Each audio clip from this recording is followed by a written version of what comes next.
सिंधुदुर्ग जिल्ह्यातील दोडामार्ग तालुक्यात मुसळधार अवकाळी पाऊस पुढील 3 ते 4 तासांमध्ये सोसाट्याचा वारा आणि विजांच्या लखलखाट आणि मेघगर्जनेसह हलक्या आणि मध्यम स्वरूपाच्या पावसाची शक्यता.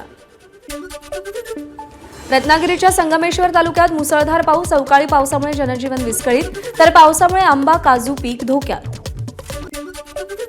कराड पाटण तालुक्याला अवकाळी पावसानं झोडपलं. वादळी वाऱ्यासह पावसानं हजेरी लावली.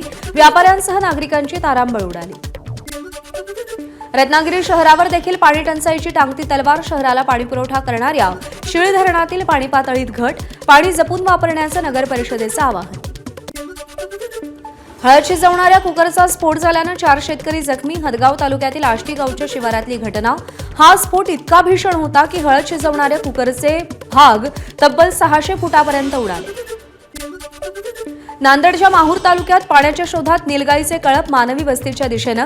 त्यामुळे उन्हाळी पिकांचं नुकसान. वनविभागानं याकडे लक्ष द्यावं, शेतकऱ्यांची मागणी.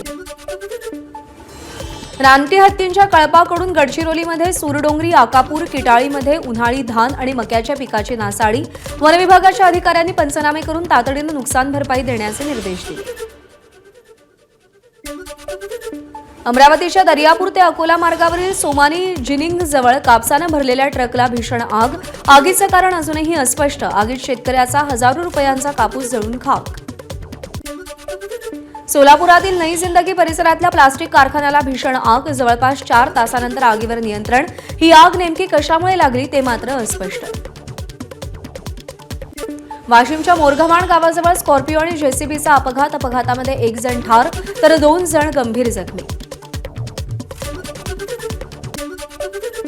भंडारा रोडवर पडोळे लेआउट येथील 2 खासगी बारदाना कंपनीमध्ये भीषण आग.